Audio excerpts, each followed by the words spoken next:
আজকে সূর্যটা না মেঘে ঢাকা, মেঘের ফাঁকে ফাঁকে একটু উঠতেছে আবার ডুবে যাচ্ছে। দেখুন না কত সুন্দর হয়ে সূর্যটা উঠতেছে, আমি মুগ্ধ হয়ে দেখতেছি। আকাশের দিকে আমার সবসময় চোখ যায়, হয় কোনো সময় ঘর থেকে, কোনো সময় ছাদে এসে। খুব ভালো লাগে আমার আকাশ দেখতে। এই যে শীত পড়তেছে, তারপর আমি ছাদে আসলাম শুধু আকাশটা দেখার জন্য। এই আকাশটা যে আমাকে একবারে মুগ্ধ করে, বুঝছেন। আকাশের রং যে সময় যেরকম হোক না কেন খুব ভালো লাগে আমার। এবার তো আপনারা বলবেন আমরা কি আকাশ দেখি না? অবশ্যই দেখেন বন্ধুরা। ওই যে আমার বেশি চোখ যায় আর কি, সে বলতেছে। আর পাখির ডাক, পাখির গানগুলা সকালবেলা খুব ভালো লাগে। ছাদে এসে যখন একটু হাঁটাহাঁটি করি, এটার মতো আনন্দ আর কিছু নেই। এই যে একটা কবুতর বসে আছে দেখুন, কত সুন্দর না কবুতরটা, খুব সুন্দর করে বসে আছে। ও কিন্তু ভয় নাই। আমি যে আসছি ওর আশেপাশে ঘোরাঘুরি করতেছি, ও কিন্তু একটু নড়াচড়া করতেছে না, বলুন। তারপরে এখন চলে যাবো বাসায়। বাসায় গিয়ে মামনি কী কী করতেছে সেটা দেখবো আর কি। আর আমি এর ফাঁকে একটু আমাকে দেখালাম। ওই যে আপনারা তো অত মনে করবেন যে কার গলা শুনতেছেন, বুঝতে পারতেছেন। সুন্দর একটা কবুতর আসছে। আমার গলা না একসময় একরকম হয়ে যায়, সেজন্য আর কি। কবুতরটা যেমন সুন্দর, আগে কিন্তু আমি আমাকে দেখাইতাম না, হয় নাই কবুতর। এখন দেখি যে আমার গলাটা না এক এক সময় সুন্দরভাবে হয়ে যায়। তো চিন্তা করলাম যে একটু বন্ধুদেরকে দেখাই যে আমি কে। ঘরে এসে দেখি মামনি সব কাজ রেডি করে ফেলছে। এদিকে মসুর ডাল ভিজানো, মশলার জলটা বসিয়ে দিল, ভাইয়ের জন্য জল গরম করে রাখলো। আর আপনাদের মেসোমশা আমলকি, চিয়া সিড, তারপরে আমার জন্য নর্মাল জল, এখানে আবার একটা রসুনও আছে। তো এবার আমি যাব ঠাকুরঘরটা মুছবো, ফুলগুলো তুলবো, আর পূজাটা একটু দেবো। আর পূজার শেষের দিকে মামুনিও চলে আসে। এই আর কি, এভাবে আমাদের চলে যায়। বিলাস বিলাস কুঞ্জে দিও বাহাস, নয়ন হেরি বসদা, নয়ন হেরি বসদা, যোগল রূপ রাশি তুলসী কৃষ্ণ প্রিয়সী। মিষ্টি হাসি, বুঝছেন। এ হলো আমার হাসি খুশি। হেঁটে বাসায় চলে আসছি, বুঝছেন বন্ধুরা। বাসায় এসে এখন কাজ শুরু করছি আর কি। আর এক কাপ চা খাইছি আগে দিই। বাজার থেকে কিনে আসছি দেখুন, একবারে গোটা পেঁয়াজ গাছ। এটা সচরাচর পাওয়া যায় না, তবে আজকে পাইছি, নিয়ে আসছি, বুঝছেন। তারপরে কাজকর্ম শুরু করবো বন্ধুরা। পুরো রান্নাটা দেখবেন আশা করব। আর রান্না দেখার পরে সেটা আপনাদের ইচ্ছে আর কি, একটু লাইক কমেন্টস করলে আমার ভালো লাগে। আর যদি পারেন তো একটা শেয়ার, আপনাদের টাইম লাইনে থেকে যাবে আর কি। তো সেটাই বলতেছি আর কি, সেটা আপনাদের ইচ্ছের উপর নির্ভর করবে, সেটা কোনো আমার ইচ্ছা নয় বন্ধুরা। তো সেটাই বলবো আর কি। তো পুরো রান্নাটা দেখবেন কিন্তু।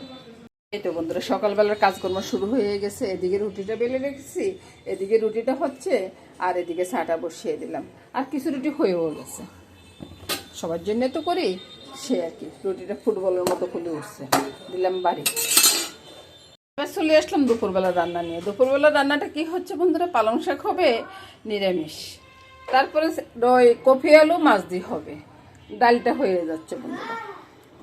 তো এই নিয়ে যে রান্নাটা শুরু করতেছি বন্ধুরা, পুরো রান্নাটা দেখবেন, দেখি আপনাদের ভালো লাগলে একটা লাইক দিবেন। আচ্ছা বন্ধুরা, ওই পালং শাকে কি ফোড়ন দিব সেটাই বলতেছি। ওই যে লঙ্কাটা তো দিয়ে দিলাম, তেজপাতা নিয়েছি, আর ওই পাঁচফোড়নটা, তেজপাতাটা দিয়ে দিলাম। এবার নেড়ে ছেড়ে ফুটো উঠুক। পাঁচফোড়ন কিন্তু ফুটার আগে কোনো কিছু দিবেন না বন্ধুরা। পাঁচফোড়ন ফুটার আগে দিলে, পাঁচফোড়ন তো অনেক রকমের মশলা থাকে, এগুলো কাঁচা থাকলে গন্ধ লাগে, বুঝছেন। তারপরে আলুগুলো প্রথমে ভেজে নেব। আলুতে নুন হলুদটা দিয়ে দিচ্ছি, আলুগুলো ভেজে নেব। এবার আলুগুলো ভেজে নেব।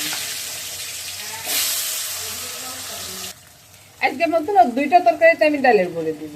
ডালের বড়ি একদিকে সাদাগুলো আছে, একদিকে একটু ইয়ে আছে। এগুলো একটু ওই যে রংটা কম হয়েছে আর কি। আর এগুলো আমার ঘরে বানানো বন্ধুরা, ঘরে বানানো বড়ি।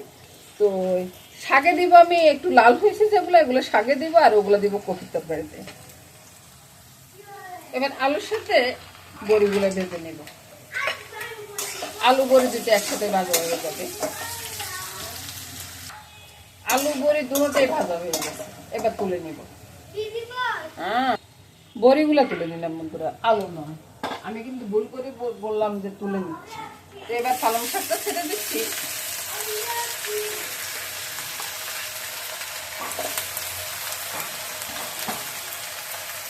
দিয়ে দিব স্বাদ মতো নুনটা একটু কমাই দিব, কারণ হচ্ছে পালং শাক তো একটু মিলে যাবে। একটু চিনি দিয়ে দিলাম আর একটু লঙ্কা দিয়ে দিলাম। এই লঙ্কা না হলুদ, মাঝে মধ্যে না ভুল বলছি, বুঝছেন? লঙ্কা দিব না বন্ধুরা, নিরামিষ তো লঙ্কা দিব না। আর ওই যে শুকনো লঙ্কা দিচ্ছি না, ওইটা ঝালে হয়ে যাবে। বড়িগুলোকে সুন্দর করে ভেঙে দিচ্ছি, বুঝছেন? ভেঙে দিলে হবে কি, কুড়মুড় করবে খাওয়ার সময়। এবার আমি কয়েকটা আলুকে ভেঙে দিচ্ছি, তাহলে তরকারিটা দেখতে একটু সুন্দর হবে আর কি, একটু ঘন হবে, দেখতে সুন্দর হবে, শাকটা খেতেও মজা লাগবে, বুঝছেন? এভাবে করে একটু ভেঙে টেঙে দিই, তাহলে শাকটাও লতা লতা লাগবে না, আর দেখতে অনেকটা সুন্দর হয়ে যাবে। আপনারা চাইলে এভাবে করতে পারেন বন্ধুরা। আপনারা তো রসুন পেঁয়াজ দিয়ে করেন, একদিন এভাবে নিরামিষ রান্না করে দেখবেন না, ভালোই লাগবে। একটু ঝোল দিলাম, বাস নেড়ে ছেড়ে এবার বড়িগুলো দিয়ে দিই।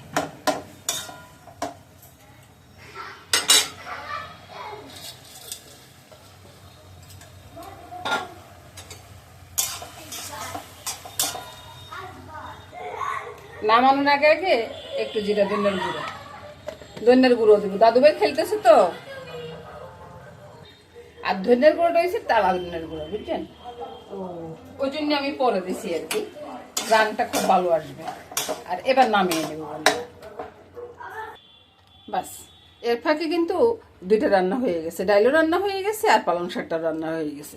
এই যে আপনাদেরকে দেখাই, এদিকটা ডাইলে আছে আর এদিকে পালং শাক আছে, আর শুধু একটা তরকারি। তো কপি রান্না হবে বন্ধুরা, মাছ মাথা সব, কাতল মাছটা একটু ছোট সাইজের। তো কাতল মাছ দিয়ে কপিটা রান্না করবো আর কি। মাছের মাথাও আছে, মাছও আছে। তেলটা দিয়ে দিলাম কড়াইতে, তারপরে একটু ধুলিয়ে দিই।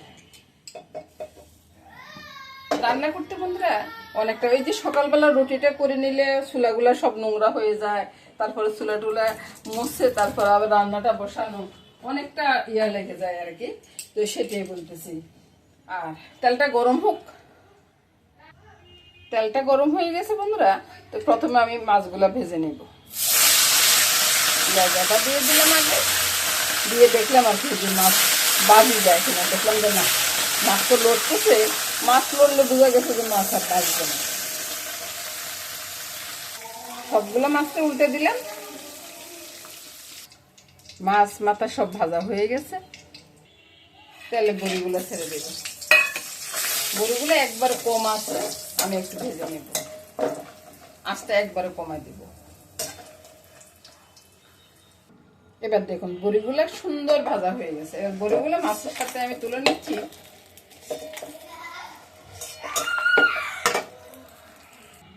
তেলে দিয়ে দিব মেথি ফোড়ন আর তেজপাতা, বুঝছেন? তারপরে ছেড়ে দিব আলু। মেথি আর ভাজার অপেক্ষা করলাম না আর কি। আপনারা তো এবার মনে করতেছেন পাঁচফোড়নটা ফুটানোর জন্য অপেক্ষা করেন, আর মেথিটা দেওয়ার সময় কিন্তু মেথি দিয়ে দেবেন। মেথিটা যখন কালো হয়ে যায় না, তরকারি দিতে হয়ে যাবে, এটা মনে রাখবেন। আলুগুলোকে নেড়ে ছেড়ে ভেজে নিচ্ছি। আর এদিকে দেখি, এখানে কপির ভিতরে আমি নুন, হলুদ, লঙ্কা, সামান্য একটু চিনি, তারপর ধনিয়ার গুঁড়া, জিরার গুঁড়া সব দিয়ে দিয়েছি। এবার ভালো করে মেখে নেব, যতটা সম্ভব ভালো করে মেখে নেব। তাহলে হবে কি, কপিও ভাঙবে না, আবার কপিগুলো বেশ মজা লাগবে খাইতে, বুঝছেন? তরকারিতে বেশ মজা হয়ে যাবে, কালারটা বেশ সুন্দর হবে। এবার ছেড়ে দিব কপিগুলো। আলুগুলো একটু ভাজাই হয়ে গেছে, তো কপিগুলো ছেড়ে দিয়ে মশলা যা আছে সব একসাথে দিয়ে দিব। এবার নাড়ব, নেড়ে ছেড়ে উল্টে পাল্টে দিব। ওইটা লঙ্কার গুঁড়া দিয়ে মিশাইলাম, লঙ্কার গুঁড়াটা যখন তেলের সাথে মিশে যাবে না, তখন খুব সুন্দর একটা কালার চলে আসবে, বুঝছেন বন্ধুরা? এভাবে করছি যে আপনারা রান্না করেন না, কপি আলাদা করে সিদ্ধ করতে হবে না, আলাদা করে ভাজতেও হবে না, কপি এমনি টেস্ট হয়ে যাবে। আপনারা একবার করে দেখুন না বন্ধুরা, একবার করলে আপনারা বুঝতে পারবেন আর কি। মেশানোটা হয়ে গেছে, এবার একটু জল দিয়ে দেবো, আর একটু লাগবে, এবার ঢাকা দিব।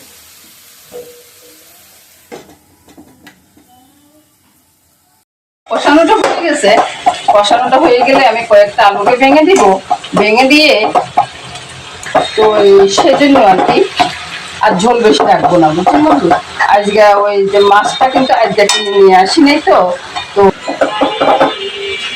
তো বেশি আলু দেখে গেলে আপনাদের মেশো মেশো বলবে যে এত আলু দিছে কেন। ওই যে বড়ি আর মাছটা সব একসাথে ছেড়ে দিলাম মাছ। এবার আমি গরম জলটা ঢেলে দিচ্ছি, তারপরে একটু নেড়ে ছেড়ে দিচ্ছি, নেড়ে ছেড়ে দিয়ে ওই যে দেখছেন বড়িগুলা, ভাজা বড়িগুলো, বড়িগুলোকে আর মাথাটা আমি ভাঙবো না, মাথাটা আমি আমাদের তো হাত দিতে হয়, ওই জন্য ওই যে এদিক সেদিক থেকে এটা এটা নিতে হাতটা ধোয়া লাগবে, বুঝছেন। তো দারচিনি এলাচি গুঁড়াটা সরিয়ে দিলাম, ছোলা রাসটা বাড়িয়ে দিলাম, বলক আসুন নামিয়ে নিব।